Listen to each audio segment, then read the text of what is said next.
Welcome back to What Gets Measured, a NinjaCat podcast about marketing, performance management, metrics, and effectiveness because what gets measured gets managed. I'm your host, Jake Sanders. Today, we get to speak with Shiv Gupta, managing partner at the Volute Group and founder of Quantum Sight, a data and analytics consultancy. Over his career, Shiv has helped Fortune 100 brands generate more than $30 billion in revenue impact. And he's become a leading voice on data-driven marketing through his work and writing for Adweek and MarTech. After 25 years in analytics, Shiv believes most business problems aren't data problems, they're people problems.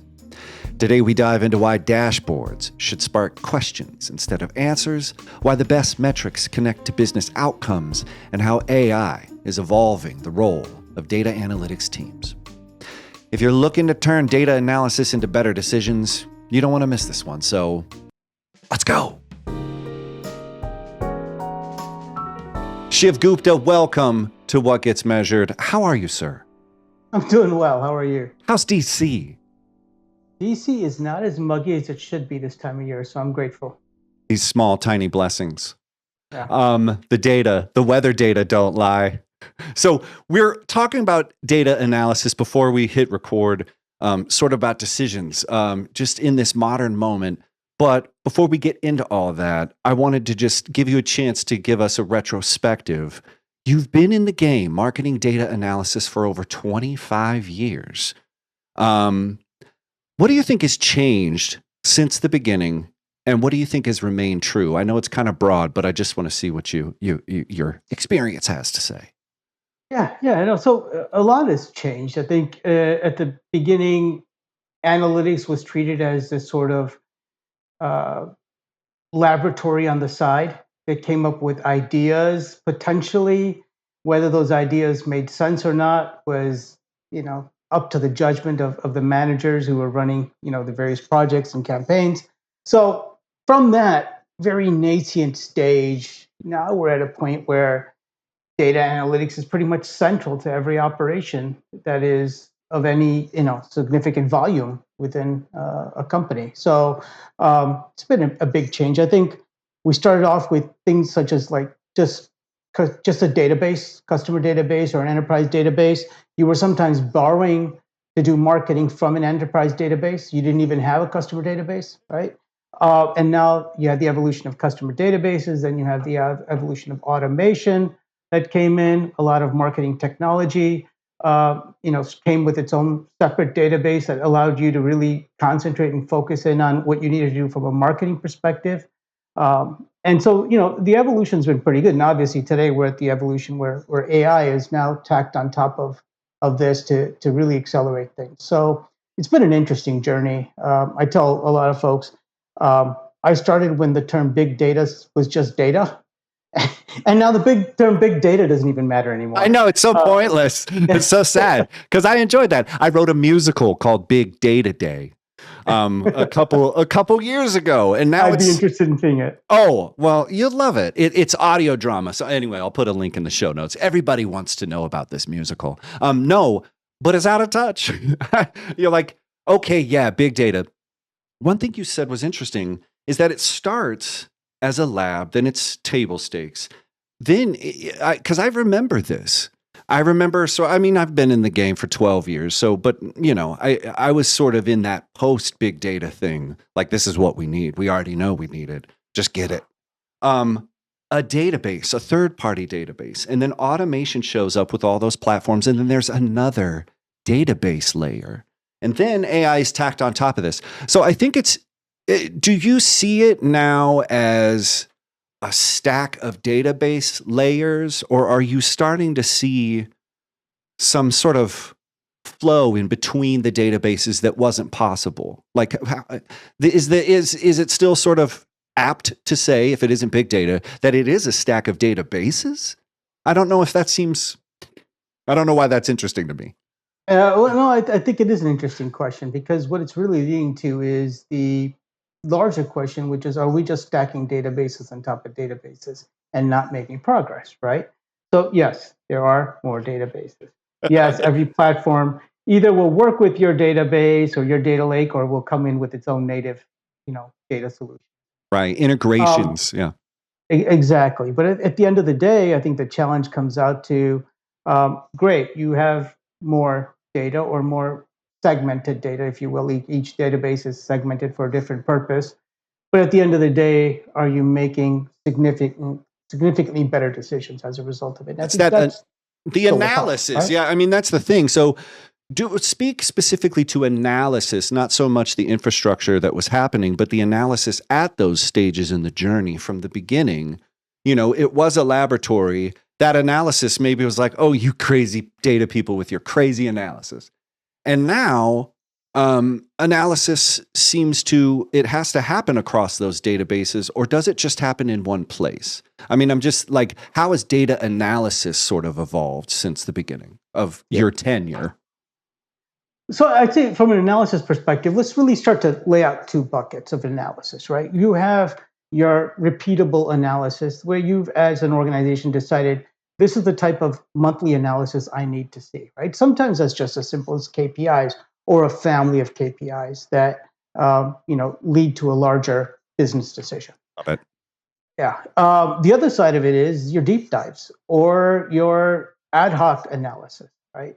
And the ad hoc analysis, I think, is really the place where you go across databases if you have a great analytics team.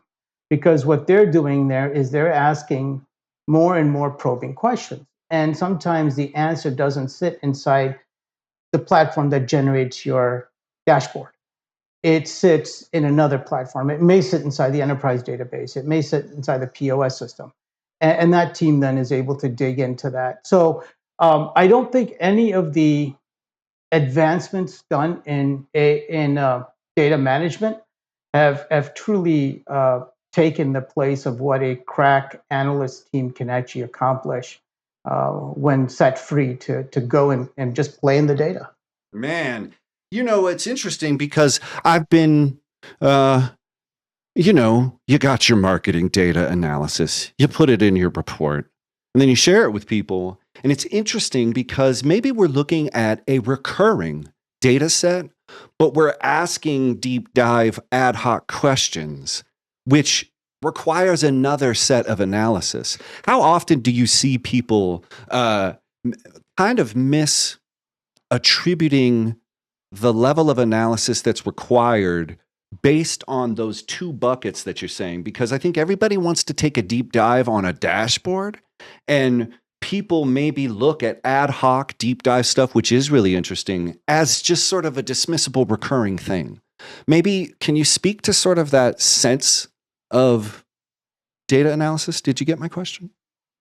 I think so. You could rephrase it if I missed this, but um, so I think if it's a repeatable deep dive, then it really needs to be in the data in the dashboard, right? Oh, You repeatable deep dive. Well, that's what I'm saying. Like, do you know yeah. what I'm saying? When you're in the analysis phase and you're talking about it with people, do you see how maybe some people are asking deep dive questions of a dashboard that doesn't need to be there? But your point is, if it is, then that should be in there. Right. Then you're going to have to add it in there, right? Absolutely. And yes, a dashboard by its very nature is designed to be unsatisfactory 60 to 70% of the time. And what I mean by that is it's going to pose more questions than answers if it's a good database, if it's a good dashboard. Sure. It's the trend lines are moving up. You have a huge blip, all of a sudden a key metric dropped. Like what happened there? Right? Or, so sometimes it's bad data, but sometimes it's actually a business event of some sort. Sometimes it's an event that's completely exogenous to the company. And they say, well, a competitor dropped their price. Could this be the reason we're not seeing, certain close rates or click-through rates because a Right. new product came out, right? Mm. So those things are always going to be part of what a good a good dashboard delivers. Is it tells you what you need to know on a systematic basis, but it also points to opportunities to dive into what's actually happening at that moment or at that point in time. I mean, and I'll get to dashboards later because I have a very Yeah. specific and pointed question about it. But that's a good point. I wanted to talk a little bit more about kind of the different ways that data analysis happens quantitatively, qualitatively. Um, it's not that it's a difference. It's just a kind of a degree, you need both, is what I'm trying to say. But in your 25-year career, you've been working with a bunch of different data sets in healthcare, in insurance, advertising, like what you were saying, that family of KPIs. They're laddering up to different things in these different instances. And I'm wondering if there's a qualitative approach required to different types of data analysis that quantitative people might miss. Something about context and downstream application of the analysis. In what way is it one size fits all? You look at the data and it says a thing, and how is it unique and bespoke? I guess this sort of gets to that question of the buckets. But do you know what I mean? Like, healthcare data ain't the same as advertising data, isn't the same as like a, work in time factory thing, which is where ROI came from, the factory floor. It's not related to advertising, but we use it all the time. So anyway, tell me about the quant, the qual. Yeah, I'm going to get a little bit esoteric here with. Go for it. You've already said exogenous. Right? You've blown past that thing. Keep going. Okay. Oh, yeah, that's the economist in me. I started off as an econometrician. So great. You just said econometrician. Get out of here, Shiv. Okay, keep going. I'm dating myself.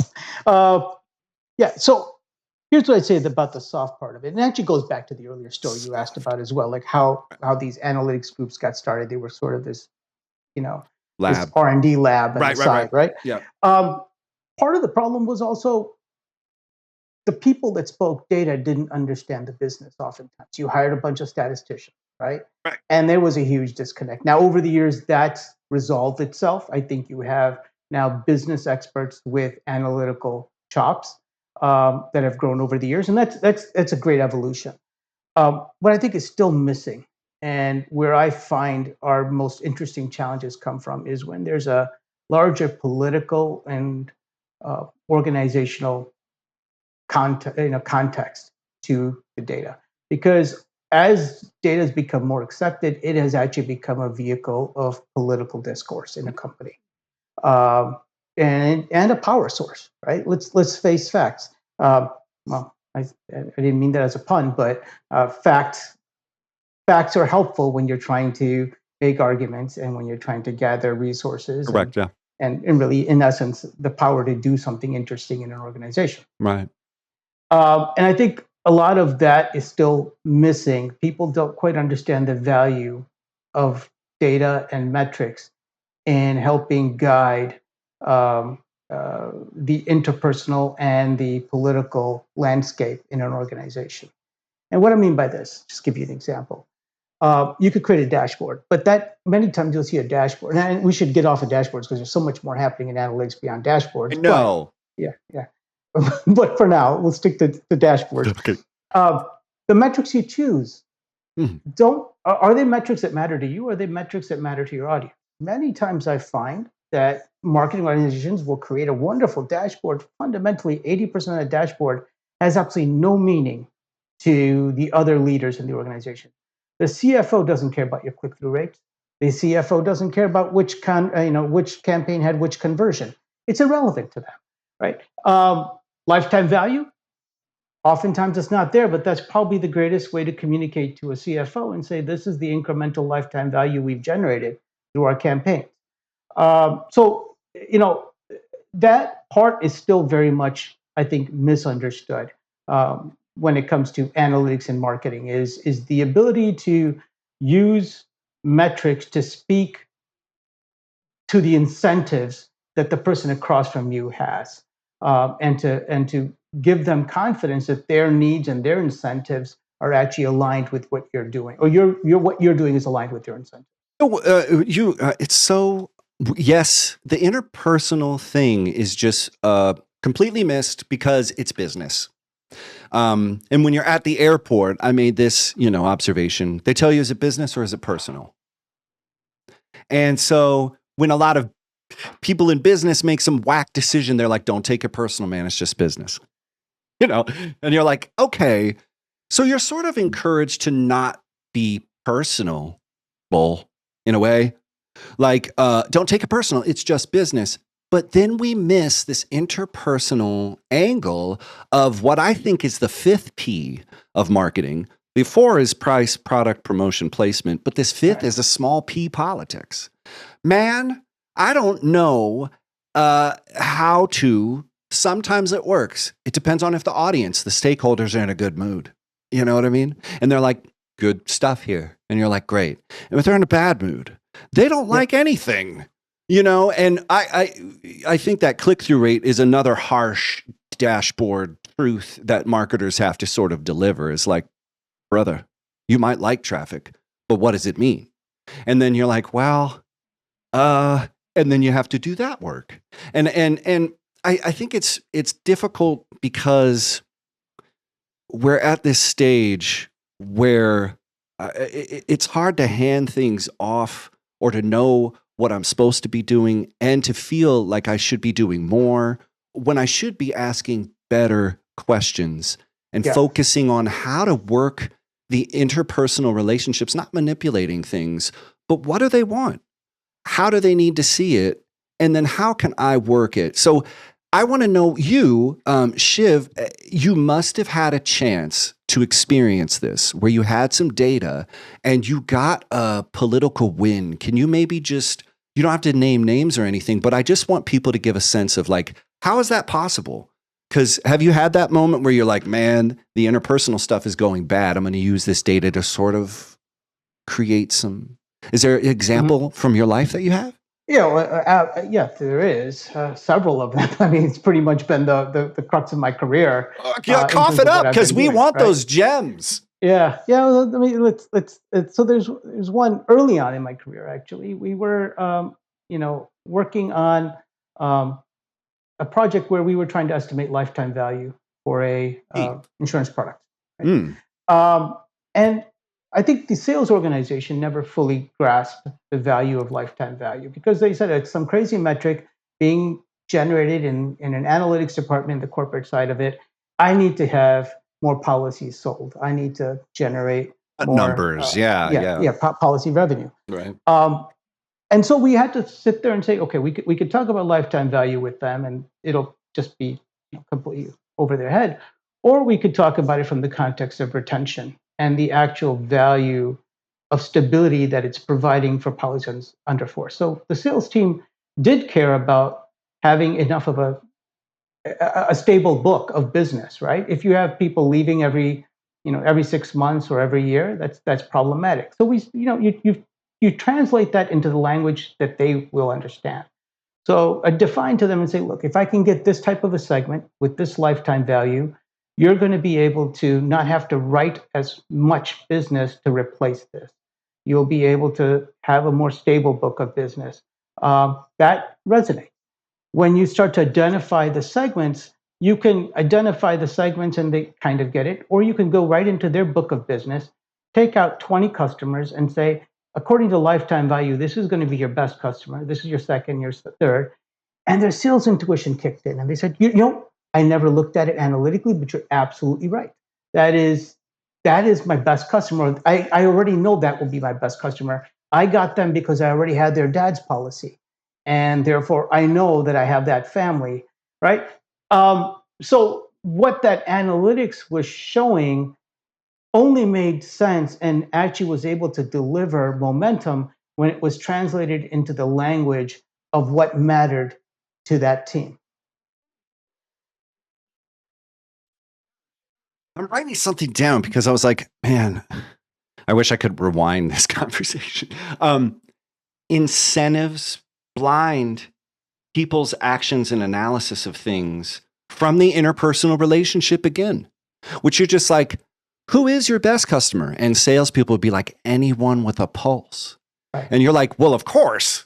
And any product person is like, who do you want? Who's this product for? Anyone with an internet signal. And you're like, well, of course. They'd be like, who's this drink for? Anybody with a mouth. Okay. But if that's the incentives, you don't figure out those long-term, again, interpersonal relationships. It seems like it comes back to a lot of analysis is getting to the relationships between data points. This next question was, and I think you've answered it a couple different times, but regardless of that, you just said, the data management, stack and all of that, the talent, there's always the issue of getting people to actually look at the analysis and not their interpretation of it. And we talked about those different buckets and, how you can sort of analyze, rejigger LTV to be something, so we talked about this. But do you have a different or something more strict or data specific piece of advice for making data points sticky in a presentation? Like sometimes you want people to hear this great line and then they blow through it. And you're like, how do you get people to set their kind of presentations up to be like, bam, oh, ah. I think it begins with an understanding of who your audience is going to be that day. Naturally. Then you have to understand what are they incentivized to deliver. And if you have a good senior manager on staff, that senior manager understands not only the explicit, but also the implicit metrics that this person would care about. Right. So when that happens, you put that forward. And so your presentation, if it's the same presentation to every person in the organization, you're probably missing the boat. You're not personalizing your presentation enough, which is funny because marketers should be the first people in an organization. The cobbler has no shoes. Exactly. They don't. Okay, anyway. That is exactly the issue. You're absolutely right. The cobbler has no shoes. And so, think about that, right? Who's your audience? Yeah. Oftentimes you also have immensely, especially with analytics, you have these deep, data-filled presentations. Jam-packed. And really, exactly. And the person actually just cares about 2 or 3 metrics that are relevant to them. And if you can excite them and say, this is how it's moving, or this is how we plan to impact it, you have their attention because tomorrow, the next day, and the next day, they're worried about moving that metric as well. And if they see an ally helping them move that metric, they're in. If they see an ally talking about 100 other things, then you've already told them you take up about 5% of my mind space, and therefore how much cooperation and how much in sync are you going to be with that individual? So it's super critical to think about your audience, and then don't have the same presentation for everybody. Well, because they're not going to understand it, and but that's why it requires a ton of work. And all we're being sold is automation. And so you're like, man, do you remember? Because you mentioned at the beginning, I remember, you were working with third-party databases and then automation came in. We've been through automation. Digital transformation is what I think it was called. We've been here before. Like, how do you feel that people are learning lessons faster with AI, or are we forgetting long-term truths quicker? I don't know if I'd phrase it that way, but you're right. You're definitely right. I'd say I don't think we're forgetting long-term truths. I got a question about that later, but yeah, keep going. Okay. I think what we're doing is we've never acknowledged some long-term truths or challenges that have always been there, and we've constantly tried to push them to the side, right? And the advent of AI does not make that problem go away. In fact, it now makes it more acute because AI has the ability to take every one of your shortcomings and escalate them at a higher velocity. Damn it. And so you do have to start to acknowledge it. Just even having good data governance in a company. Data governance has been the hardest. If anybody who leads data governance, and I've never led that for a reason, because it is a thankless, difficult job in most organizations. It's painful. Yes, it is. It is. And it's herding cats, and then everybody wants in on whatever this project is, so they can have priority. It becomes unwieldy, and we still, as organizations, haven't figured out how to make that a more disciplined approach. And so that's one of those truths, that, if you will, that we just never acknowledged, or we acknowledged but never wanted to really tackle. Yeah. And I have an image. I draw cartoons every once in a while, and I had an image of somebody sweeping dirt under the rug. And pick your tech debt favorite meme, you know, the one with the Jenga and all of it. And they're like, this is like the code that we're trying to work around, you know, like Yeah. we all have that, but you sweep enough dirt under the rug. Now the floor is dirt. You're not hiding anything. You've just actually changed the floor, you know? So it's like, that's why those questions and those kind of concerns and thoughts and the evolution of data analysis from 25 years to today, there hasn't been a change to the requirement of having a governance, respect, role. Maybe it was knowledge management. You know, maybe it's QA. I hear QA is coming back. But anyway, really quick, dashboards, they're dead, or are they dying? Just give me a hot take. Dashboards dead? I think that's more clickbait title. I would say that they're not dead. They are, though, being put in a proper place. In that, and not put in their place, but in a proper place. Let's put it that way. Be nice to dashboards, Shiv. I'm being very nice to dashboards. They are actually the spine of how a company makes I know, better God decisions, bless them. right? I know I don't want them to die because, man, what are we looking into? But you've already made some really good, like, it's kind of going to be a letdown unless you figure out that intent, package it right. I mean, am I right?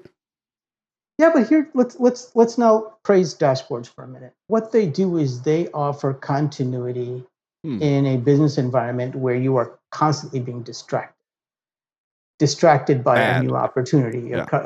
a new technology, a new customer, Big time. a new product that goes into the market. There's always these things that if you want to be neurotic as a business, you can be, right? And some organizations are more neurotic than others. Dashboards are the sense of continuity to say, back in fall of last year, we decided this is our strategy. How is that playing out? How are the top metrics working? And can we see that we're making progress against our original thinking? They are your last, savior from distraction, which is very, very easy to do in business. So from that perspective, I praise them. And then they can be better designed. Without a doubt. But it kind of like, when does the tweaking end? You know, and that's where I think it never ends. And then you're like, well, I think that's where a lot of people get off the bus. You know, I think a lot of people are like, I wrote something about analysis amnesia, or maybe like workflow amnesia. They're like, why did we? You made a good point about managers being this sort of necessary filtration mechanism between the desires of the high and the performance and capabilities of the team. I just kind of like, what ways can we prevent the amnesia that happens when you automate things, and you disassociate from the function? Like, why did we even really do this in the first place? How do you have you experienced people like that? It seems like if the governance is strong, they're carrying that historical knowledge with you. But unless somebody's doing that, it does feel like there's a lot of amnesia, that kind of goes throughout organizations. And that dashboard is a great touchstone. Like, come around, children. Let's look at the thing. It's going up. What's your thoughts about preventing amnesia and the importance of workflows? Is it about, again, improving your interrelationships, bringing up the politics, strengthening up that game? What's your thought here? Yeah. I think there aren't always cookie cutter answers to some things like these. And so there's no systematic way to say this except to say, look, if it was worth doing and there was a manager that led this, it showed up in the dashboards as these are the activities we want to do. That manager is responsible for maintaining consistency, right? That manager is there to deliver on what that vision was. And if that vision needs to change, fine, you change that vision. Now, if you're changing it every 3 months, every 2 months, then maybe something's wrong, right? You're not thinking about the problem properly. So at that stage, I'd say it is on the human being. And I think in a distracted world, we're becoming more and more distracted by things. And that amnesia is not a function of the fact that the data isn't there or the documentation isn't there. Sometimes it is. Sometimes it is, but it's not always. Sometimes it's a function of the people who are in charge are constantly chasing new shiny objects. And that in itself doesn't allow the institution to carry that legacy of understanding and that knowledge. And that's where it's important to have some managers who say, look, every year we'll review this, we'll think about our plan, certainly maybe even every 6 months if it's appropriate and the dynamics are pretty rapid. But at the end of the day, if we don't measure what we're doing and if we don't keep an eye on those dashboards, we're not going to be able to achieve our goals. And that's basic. It's really basic, and not AI, not anything is going to save you from that background reality.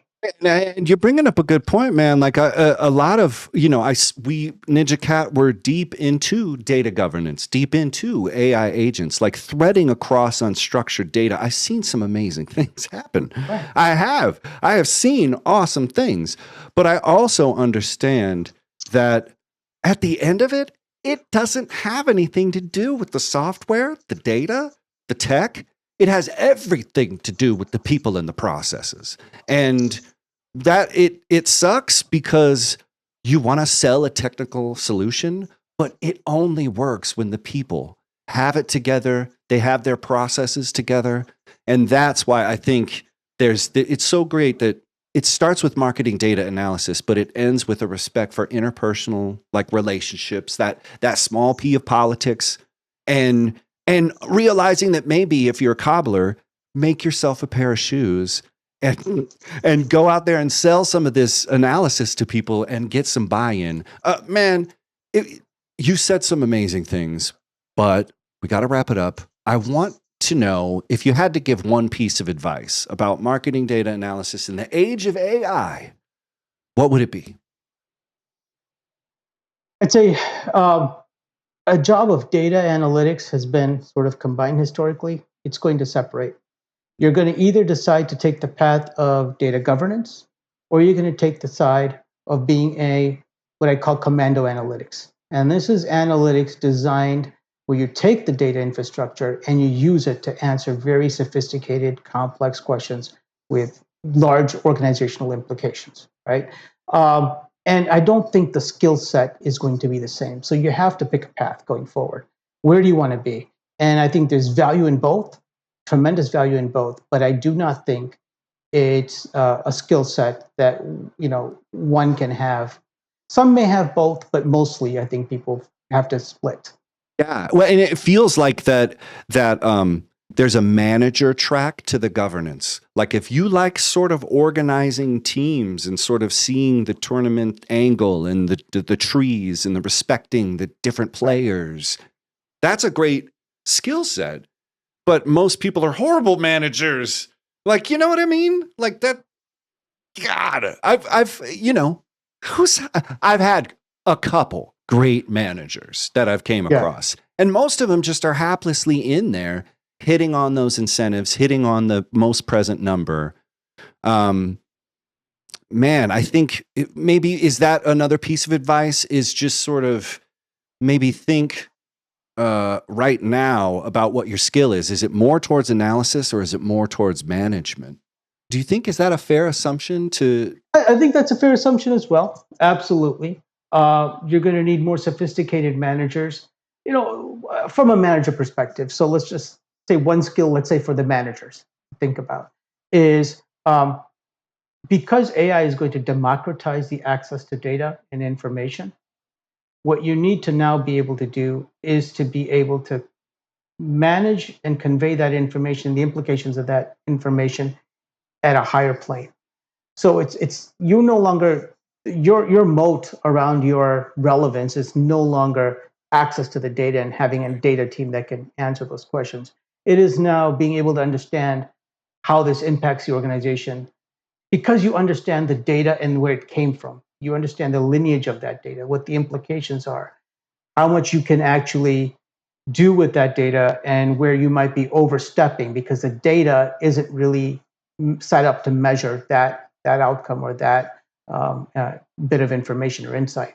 Right, that's where you're going to have to spend more of your time, and then the politics, right? Then understanding how do you make this relevant to the organization. That's really where management needs to step up, and not about optimizing a campaign or optimizing, your click through rate or something like Yeah, that. stay out of That's there. gone. Yeah, It's stay it's out of there. Quit it's backseat driving. it's AI's job now. Let the Waymo handle it. Exactly. I love it, man. This has been so wonderful. Tons of insightful commentary. I love that it's landing at the personal level, but keeping us sort of visible of what's possible with technology. Ugh, you're so great, Shiv. People want to connect with you, learn more about you online. How can they do that? Sure, absolutely. I'm on LinkedIn. It's data brand leader. Yeah, Um, it's an interesting go for it. LinkedIn, but yeah, or Shiv Gupta at Volute Group, Volute GRP. Sorry, cancel that. Get it right. S Gupta at VoluteGRP.com. Send an email. All right, cool. All right. Yeah. Well, I'm not going to let you go until we play a game really quick called Cheese or Chocolate, where I ask you two questions, give you two options, and you got to choose one. Are you ready? All right. Cheese or chocolate? Chocolate. I know I stress you out. I don't want to stress you out. Maybe the next one's easier. And this dates me, Dan Marino or Joe Montana? Montana. I thought Montana was definitely. You know, something cheese ball about Dan, right? I don't know about the personalities. I let the personalities sit. Otherwise, I let in a the true game in a speak. true analytic fashion. Yeah. I don't, Shiv, you're better than us. Okay. But you're right. It's Joe Montana. Okay. Moving on. Facts or figures?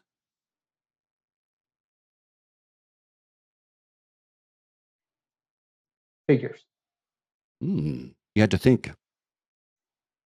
Yeah. Well, the answer is, again, figures are used to paint a story. And at the end of the day, nobody actually has the fact. They're always incomplete. Figures, though, help you move organizations. They help you. And one sort of the sarcastic way to view it is to say, oh, liars lie and liars used to, what is it? You're right. Words. Yeah, I forgot the old saying, like statistics use statistics, but Right. nevertheless, it's not that. It's when you have figures, you can start to paint the full story, and some of that story has to be filled in with your intuition, your business understanding, things where you won't be able to really get data or facts around, right? So I think facts are limited. They just are, and figures are more powerful. I love it. I love the philosophical angle. It's required, kids. It's required. Okay, here we go. Window seat or aisle seat? Oh, aisle seat for sure. For sure, because what? You going to put your legs out, or you want to be claustrophobia? I can't. I don't want to be at least on one side of that trip. I'm not being smushed against another person. So, I know yeah, it's whack. I love it, but yeah. you get to Cincinnati. Okay. Anyway, donuts or beignet?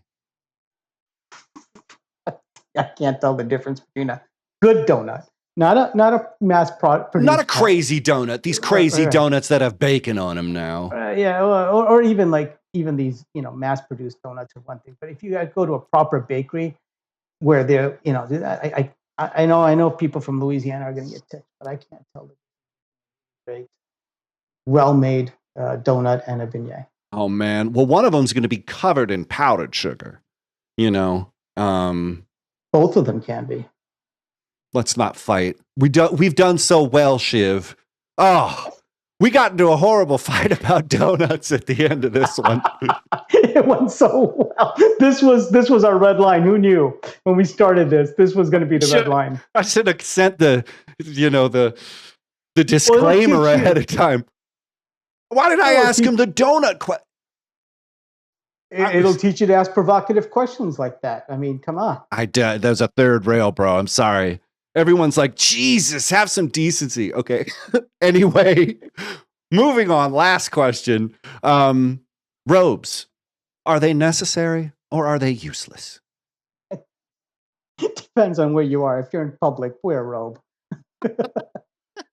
Well, wait, there's a lot of assumptions happening in this story. Well, I mean, if you need a robe, wear a robe. Yeah. And if you need a robe and you're in public, what are you doing? Who invited you to this donut convention? And that's not a beignet. And did you fly on a window seat or an aisle seat? Oh, I hope it's a sign my Joe Montana poster. Stop. It's over. It's over.